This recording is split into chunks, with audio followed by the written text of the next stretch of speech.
We are mapping out Lagos using drones, and we are capturing and updating actually the orthophoto of Lagos State. So the old orthophoto, which is the one that Lagos State currently has, is a resolution of 10 cm. Now the updated one that my team is carrying out is going to have the resolution of between 2.7 cm and 3.5 centimeters. Hello and welcome to yet another episode of the Geospatially Africa podcast, the podcast for the African geospatial community. I'm Opeyemi and I'll be your host for today. This episode promises to be very interesting because we're talking about drone technology and its use cases for remote sensing in Nigeria and even Lagos, in fact. Because in today's episode, our special guest is the lady in charge of mapping Lagos, as I like to put her. And as you have heard from the intro part, she is responsible for updating some of the orthophoto. She is a foremost drone pilot and GIS analyst based in Lagos, Nigeria. And she's also an advocate for drone technologies in Nigeria, where she works to champion the training and adoption of drone technology within Nigeria and Sub-Saharan Africa. And in today's episode, we'll be discussing all things drone technology, our experiences with the projects that she has done, how she got into the field, and how others also can get into it. She would also be introducing us to the awesome initiative she has created, She Flies. Welcome, Adiola. Thank you so much, Opeyemi. The honor is mine. I'm really excited to be here. Thank you for having me. So first of all, please introduce yourself. I know I didn't do justice to who Adiola is. So we would like to know how you got into the geospatial industry and what sparked your passion for drone technology in particular. Okay, thank you, Opeyemi. Well, like you've stated, my name is Adiola Akinwale. I'm a GIS analyst. I have about 12 years experience in the GIS sector. I'm a project manager and I have about 4 years experience flying drones, that is in the drone industry. I am currently a project manager with ASECO Nigeria. One of the projects or profound projects that I've been opportuned to deliver is the deployment of an unmanned aerial vehicle to the Lagos State government called the Tigwa S410. This deployment was part of the Lagos State Enterprise GIS project. That deployment was completed in 2019. Right now, we are also engaged by the Lagos State government to use that drone, the Tigwa S410, to map the whole of Lagos State in conjunction with other types of drones. So we are currently using drones to map the Lagos State landmass. I'm also the secretary of a body called NUSA, that is Nigerian Unmanned Systems and Robotics Association. This body called NUSA is a body that helps to foster collaboration between organizations that provide drone services and the regulators of this industry. I'm also the founder of She Flies. She Flies is a community that helps to encourage young ladies to gain skills, experiences that helps to expose young ladies into the drone technology, the aviation industry, so that when they finally begin to choose their career path, they would have gained enough skills and they would have gained enough interest. They would have been inspired to be able to make a difference in the drone industry. So that is my a summary about me. Thank you. All right, perfect. But you did mention what sparked your passion in drone technology. Because for me as a person, I remember that, my love for maps and all sparked my interest in geospatial technologies and cartography in particular. So I'd really like to know what the story is that really pushed you into your love and passion for drone technology. All right, thank you, Okwen.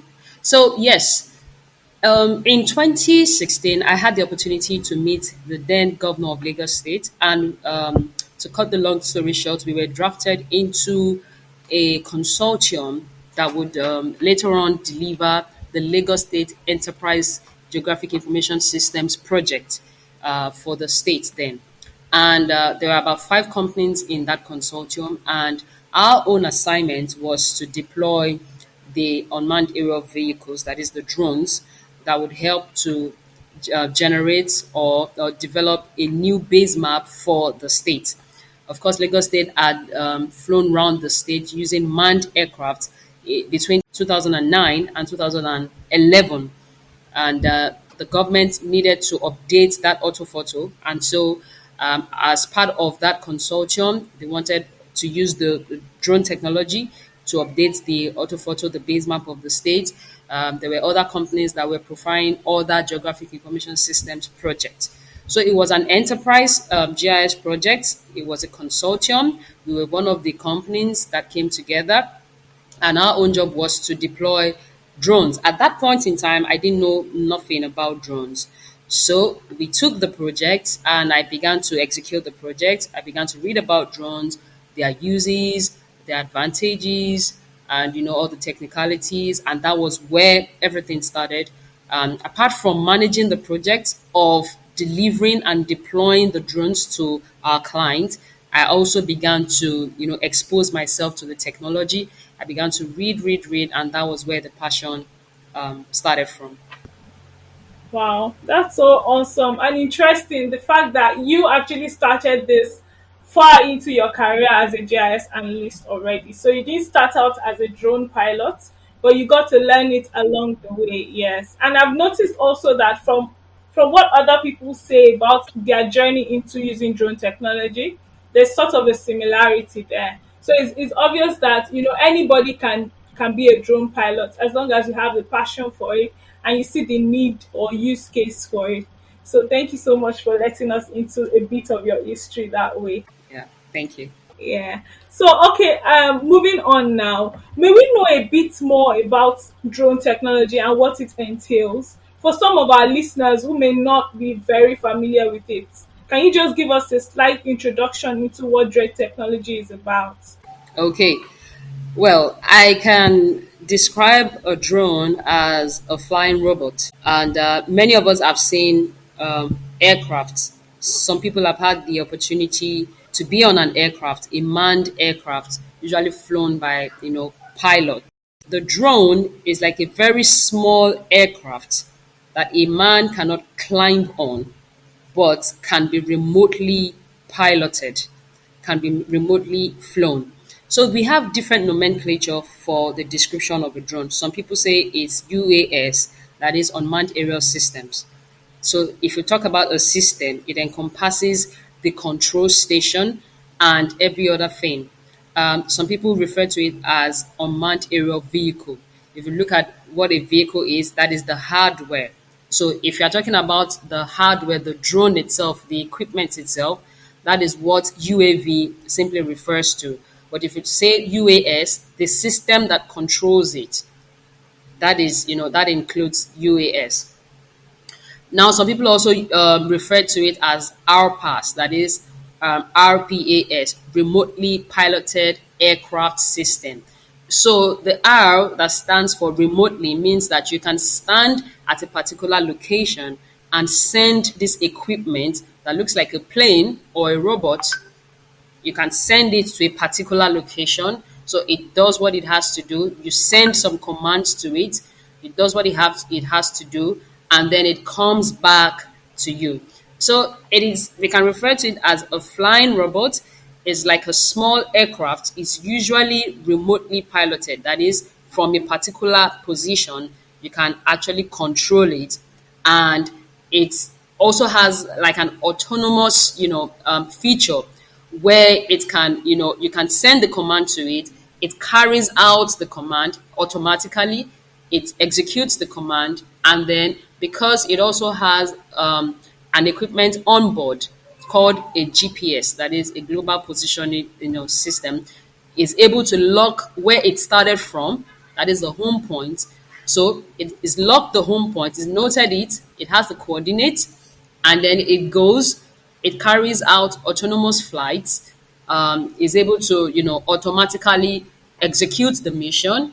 And then because it knows where it is coming from, it comes back to that home position. That is a simple description. There are so many other things that are involved, but that is, how I can describe drone technology to an ordinary person right now. All right, that's beautiful. And the last thing you said was just reminded me of sort of a boomerang. So a drone sort of has this boomerang ability to go back to its point of origin. I didn't know that because I don't know much about drones. So thank you for that bit of lecture about drone technology. So, what are the benefits of drone technology? As in what sectors or what fields can it be beneficial or applicable for some of our listeners that are thinking, oh, what can drone technology really do? What is the importance of it? Okay, so there are so many sectors that we can apply the drone technology to: agriculture, surveying and mapping, um, videography, photography, that is in media. Um, there's so many other sectors: disaster management, monitoring and control, surveillance, oil and gas. So these are some of the many sectors that we can apply the drone technology to. Agriculture is one of them. Now, when we talk about application of drones in these sectors, drones help us to save a lot of time. It saves a lot of time, it saves a lot of money, and most importantly, it saves lives. Talk about the oil and gas sector, for instance. In oil and gas, if you want to use drones to inspect their equipment, for instance, or okay, before we talk about using drones, when they want to inspect their equipment, their tank farms, their stack, and all those their complex equipment, one of the things they do is that they shut down all operations. They usually shut down, and then they bring engineers. Sometimes the engineers have to climb, very high, ladders, and so many things that they do just to carry out maintenance, repairs, dictate a leak, and seal it up, and all those things. So when they shut down, they lose millions of dollars. Nowadays, because they are employing drone technology, they don't have to shut down. So that is saving a lot of money. Then you don't have to go as a human being to go and carry out this maintenance work. That is saving lives. Sometimes when fire is burning, maybe it could be burning on an oil rig, or maybe on a tank farm. Sometimes humans have to go and intervene. Yes, I said disaster management. Sometimes firefighters have to go and intervene, and they have to put their lives on the line, trying to quench some fires and everything. Nowadays, you don't have to do those things. You just send an equipment. I've seen drones being used to fight fires. I've seen drones being used to monitor and inspect. I've seen drones being used to disinfect plants on the farmland. Instead of men carrying this poisonous insecticide and going about themselves, you can use drones nowadays. Instead of using manned aircraft, to map a whole state or to map a specific area, you can use drones nowadays to do those things. Everyone knows that manned aircraft are way more expensive, 10 or 100 times more expensive than drones. So these are some of the many advantages of using or employing the drone technology. Drones help us to save time, help us to save money, and most importantly, help us to save lives.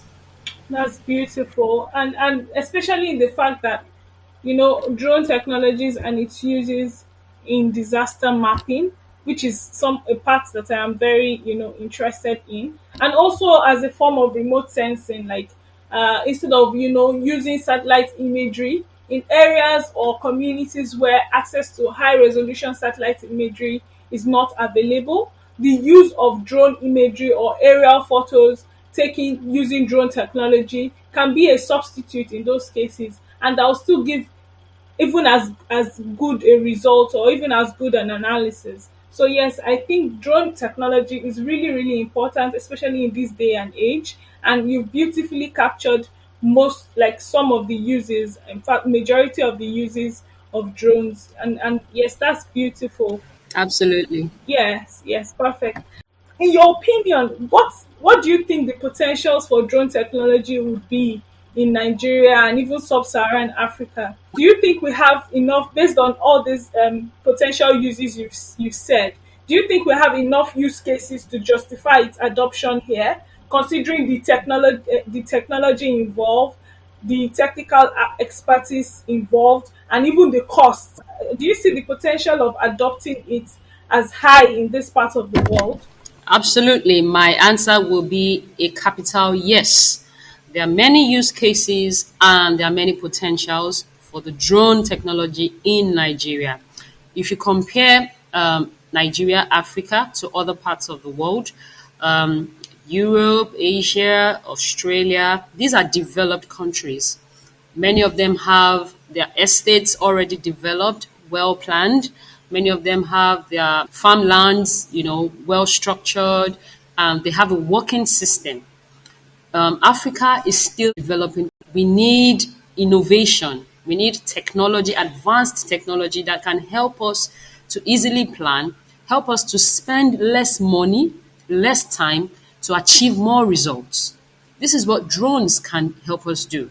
So drones help us to save time, save more money, so we can divert these monies to other parts, of developing the sectors.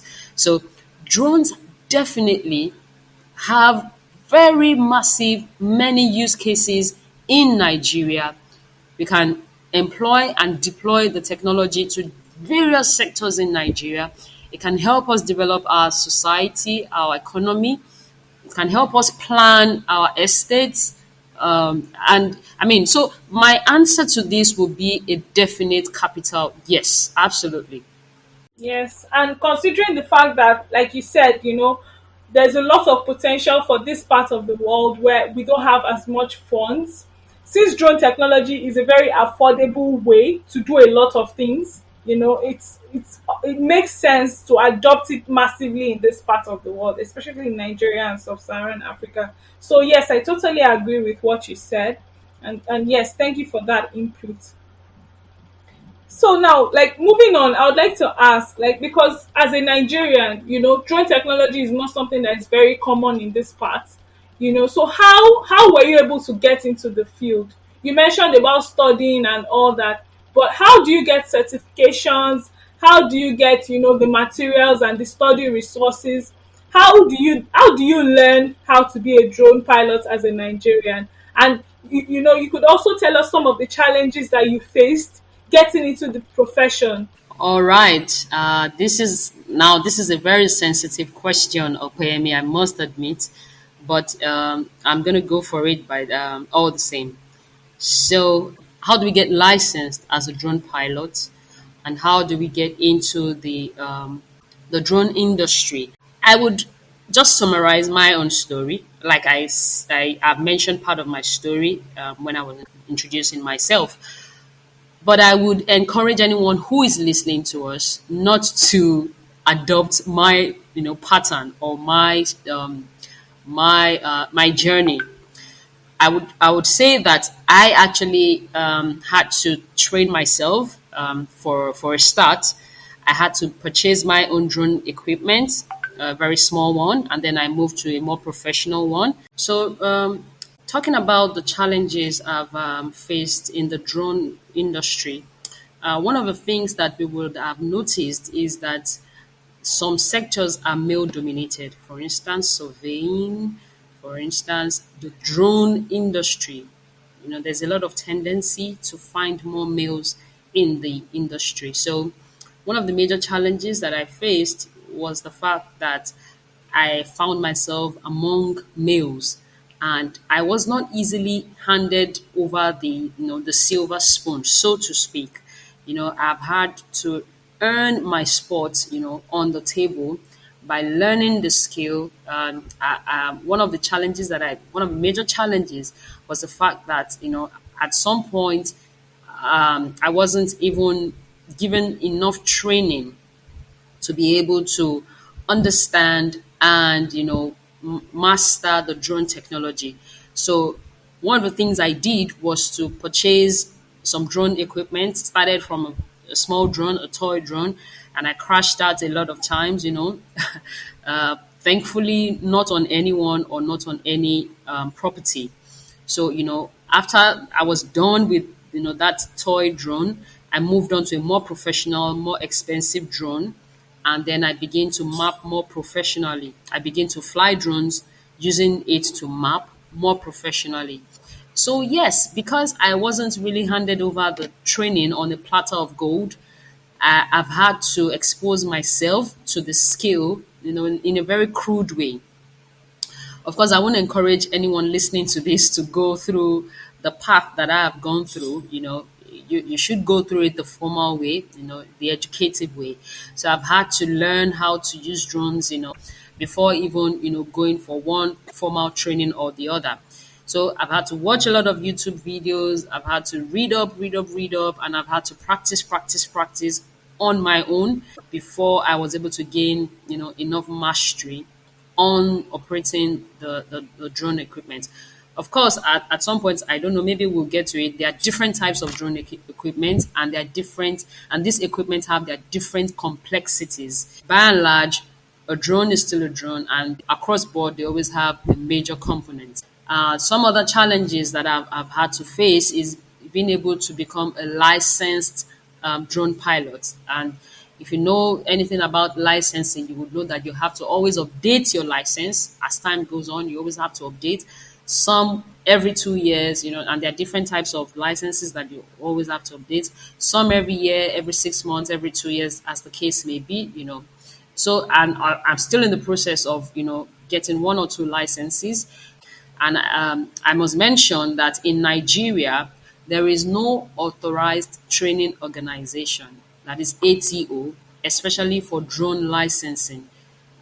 You always have to go out of the country, maybe the UK, the US, Dubai, South Africa, Malawi, even other African countries. You go to another country, you go through, a training school, you get your license, and then you come back to Nigeria and you will be recognized as a drone pilot. So our regulators have a lot of work to do when it comes to regulating this industry. The drone industry in Nigeria is one of the major challenge every drone pilot faces, and every organization, providing commercial drone services. These are some of the major challenges that we face in the drone industry.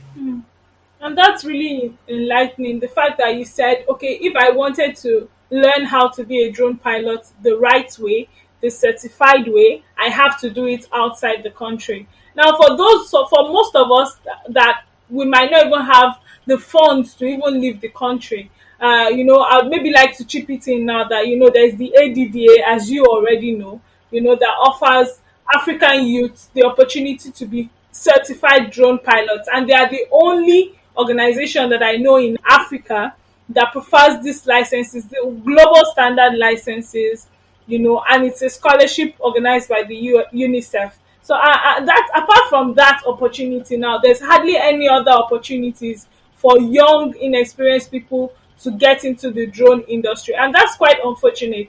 As time goes on, we hope that, as time goes on and, the government and regulators see the importance of drone technologies, they will probably have these organizations in place and these certification methods in place so that we can also take advantage of this opportunity. So thank you, Adiola, for showing us some of these challenges that you have faced. But I'm also aware of the fact that you are trying to, make sure that some others don't go through everything that you have gone through, in form of She Flies, your initiative. Can you tell us more about She Flies and what prompted you to found her and what she's about really? All right. Yeah, I couldn't agree with you more. Now, She Flies is a community that I had to come up with when I discovered that I was, encountering lots of challenges developing this skill and in this drone industry. I came up with this initiative. It is a community that aims to strengthen and empower females, particularly in the STEM, that is science, technology, engineering, mathematics. Um, and then we focus on unmanned aerial systems.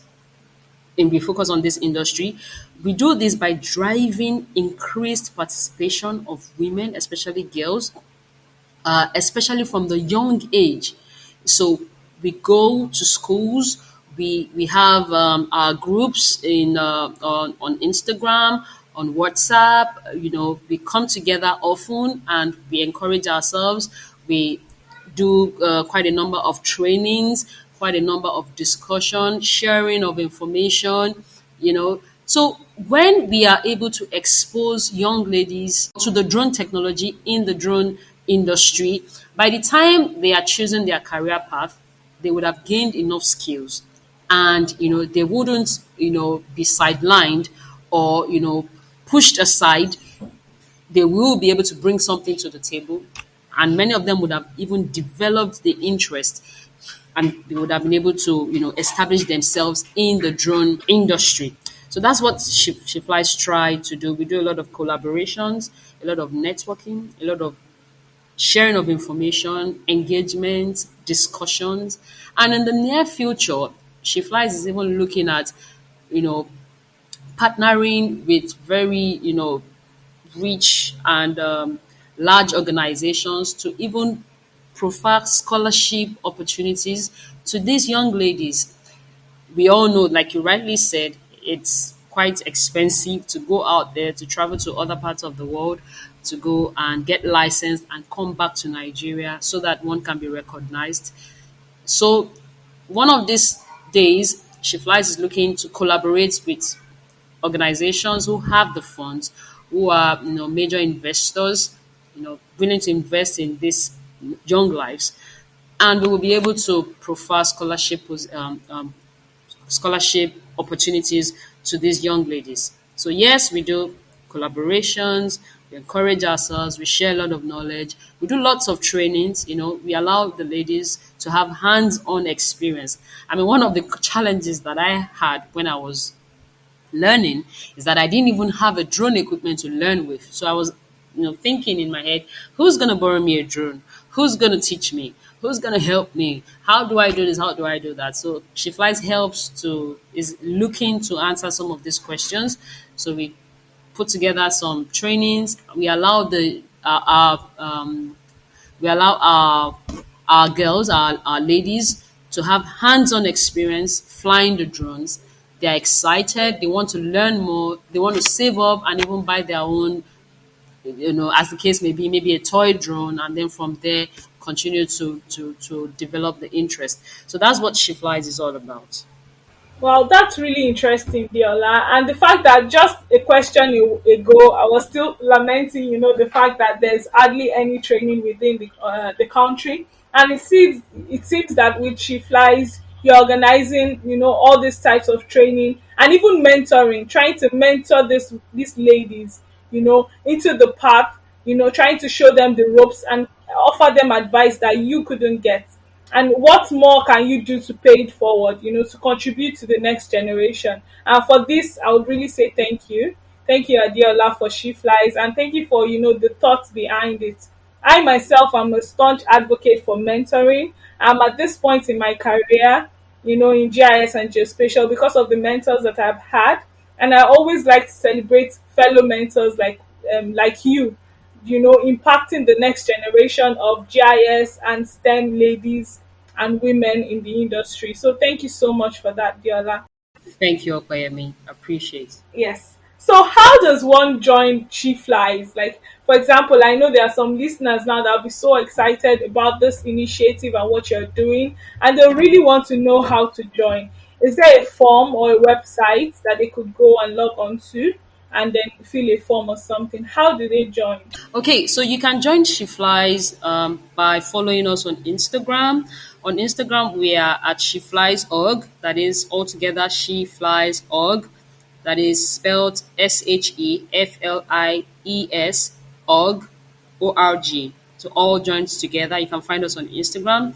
Please follow us on Instagram. You can send us a DM. You can send us your number, and then we will add you to our WhatsApp community. On our WhatsApp platform, we share quite some information, especially our next event. We post job adverts or trainings. We post ideas or collaboration opportunities on our WhatsApp platform. If you'd like to join our group, please send us your number. On LinkedIn, we also post our events and all our engagement, our collaboration opportunities. On LinkedIn, we are She Flies Community. She space flies space community. And we also have our Twitter handle at She Flies Drones. Twitter handle at She Flies Drones. So this is how you can join She Flies. We have quite a few ladies already. We are about 40 to 50 members already, and we are still growing. Among us are licensed drone pilots, and they are very powerful and loaded and passionate young ladies. Perfect. And then all those links that you just gave will definitely be added in our show notes for listeners to, so that they can just click on there. And like she said, you just follow them on the social media and send a DM, and you'll be added to the group straight up. So thank you for that, Adiola. And then we're getting to the tail end of the interview. So, like we said, we've talked about how to be a pilot here in Nigeria and some of the things, opportunities that are available to us as Nigerians to fly drones. What advice will you give to to a brand new person trying to learn about drones? Like, what particular piece of advice do you think is most important that you give to somebody like that? Okay, thank you, Opeyemi. This has been exciting. My advice to the upcoming drone pilot is that come with a burning passion. No one can hinder burning passion. No one can hold you back. No one can hold you down. There'll be lots of challenges. There'll be lots of discouragement here and there. Don't let anything quench your fire. Come with the fire. Come with the fire in your bones. Come with the drive to learn, learn, learn. Learn all that you can. Be willing to learn from young, from old, from the hostile, from the friendly. Be willing to go all the way. Be willing to invest all the time, energy. Be willing to invest your pocket money. Be willing to invest, time spent watching videos, but continue to drive the passion. No one can hinder you once you have the passion. Even when you face challenges, let the passion, let the fire, let the ginger be alive, and you will make it. Definitely, you will make it, and with the support of veterans like Deola herself, who is very, very approachable, by the way. With support of people like this, you can definitely make it. Now, while we were talking about your work with the Lagos State government, you mentioned one very interesting fact that I don't think most of our listeners would be aware of. Like, even myself, I didn't know that this opportunity was available. And I would just like you to just tell us, like, you said that there are available out there high resolution images of Lagos State, like the length and breadth of it. Tell us more about that. All right, that is another interesting aspect, actually. Now, because we are privy to this information, I will give this URL. The Lagos State government is able to host the current orthophoto that was obtained between 2009 and 2011. The Lagos State government is able to host this orthophoto on a particular website. The website is maps.lagosstate.gov.ng/map. Maps.lagosstate.gov.ng/map. One more time, I'll take it. Maps.lagosstate.gov.ng/map. Now, this particular platform, I can refer to it as an SDI, Spatial Data Infrastructure. This was actually deployed by one of the consultant members of the Lagos State EGIS project. On this platform, on this website, or this platform, I would say, you can actually see the current Lagos State orthophoto. It has quite a number of tools. You can click on it, has quite a number of layers as well. You can see the vector layer. You can see some interactive layers such as polling units. You click on the features, you will be able to carry out simple analysis such as measurement. For instance, you want to measure how long a street is and such like. You can zoom in and zoom out. So the Lagos State is hosting this current orthophoto as well as other layers, vector layer, raster layer on this platform. Now, because ASECO is, or my team is mapping out Lagos. Now we are in 2021, 2022.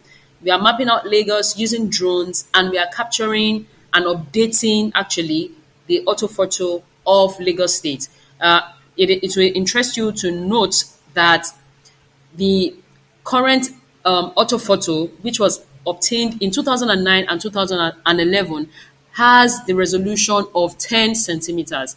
Now, my team is mapping Lagos State using drones, and this platform is going to host the newly obtained orthophoto base map.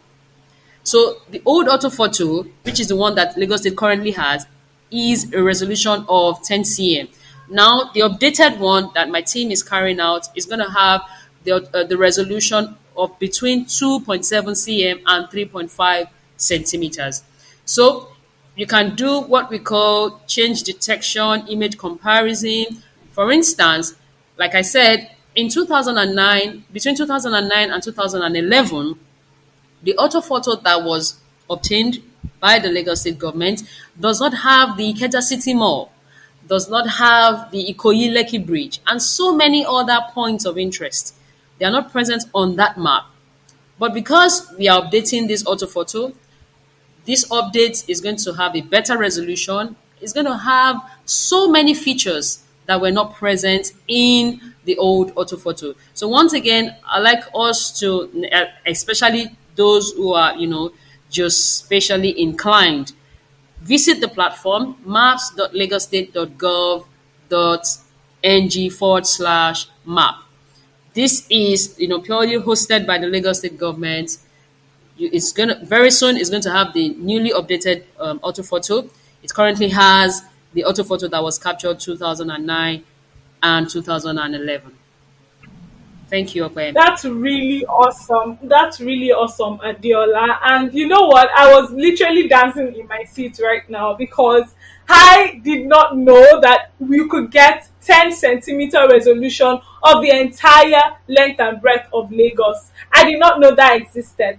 And when you told me, it was just, I literally jumped for joy. Because as a geospatial person, we always say that, like, data is hard to come by, but then the global consensus is the fact that there should be more and more geospatial data of every point in the universe, in the world, and then the fact that Lagos State, my state, Lagos State, and even some other states in Nigeria, because I know Benson Inyobong, my co-host, is also working with something similar in Akwa Ibom, and he even talked about them producing LiDAR data for Akwa Ibom. So imagine my excitement when I see that even parts of the world such as this, where the world really doesn't look to for such things as high resolution imagery, actually has these things. And to be privy to such information, and for our listeners to be even privy to such information, is really exciting for me right now.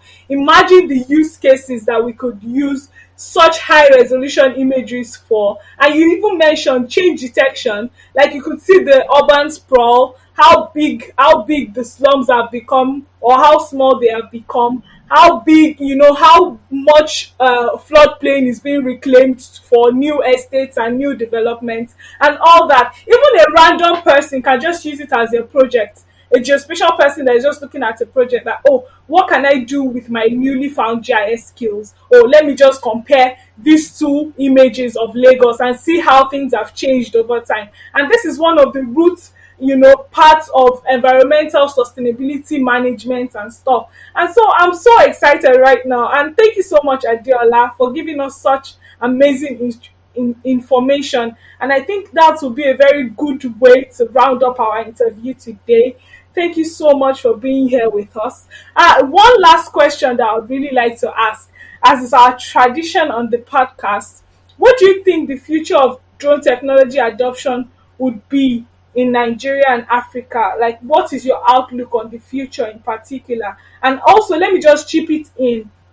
What would you say? I know there's an intense debate about satellite imagery and, as opposed to aerial photograph or drone aerial photography. What is your take on this intense debate? Because I have my opinions. I know that I feel that drone technology would be a really good supplement for satellite imagery, in situ and subcontinental imagery, things that are gotten like with huge budgets and stuff. Like, but in areas of the world like this where we don't have access to big satellites that can give us aerial imagery, I think drone technology can really come in to supplement and give us this high resolution imagery at half the cost or at a fraction of the cost. So I feel that drone technology is very important in supplementing satellite imagery needs in this part of the world. But I would really like to know what your take is on that. Yes, yes, yes. Thank you, Opemi. You're not far from the truth. I also share your sentiments. For me, I would say combine technology. Anywhere I am being asked this question, I always say combine this technology. For very large areas, we still need satellite imagery, howbeit poorly delivered or poorly captured. We all know that some of the issues with satellite imagery is the poor resolution, inaccuracies, cloud cover, among other challenges. So I would say when we have good quality satellite imagery, we can still go for it. And for more detailed analysis, for more accurate analysis, let us bring in drone technology. So yes, let us combine technology. Drones have come to stay. We must always employ them. In the GIS industry, we should definitely combine technology, especially where and when necessary. Satellite imagery plus drone imagery. And then to answer your last question, what is the future? I mean, drones are the future and we must embrace it. This is what I would say. Okay, that's perfect. Then I know that we're all talking about new generation technologies, and definitely drone technology, as you have said, is quite new, at least in this part of the world, and it has come to stay, like you have said. So I totally echo what you just said. Thank you so much, Adiola, for being here with us today in this episode, and it was a pleasure, an absolute pleasure interacting with you today on what drone technology is. Thank you so much, Adiola. Thank you, Opeyemi, and thank you, Ini, for this opportunity. It was my pleasure to be part of this podcast. I wish you all the best. Once again, thank you. And that brings us to the end of today's episode. I hope you've had as amazing a time as I have bringing this to you. If you did, remember to subscribe on any platform you get your podcast from so you get notified every time a new episode drops. Also, we'd love to hear from you. So if you have any comments, requests, or suggestions, shoot us an email at gspatially@gmail.com or reach out to us on Twitter at geospatially. We are also on LinkedIn as Geospatially Africa Podcast. So we look forward to hearing from you. Bye.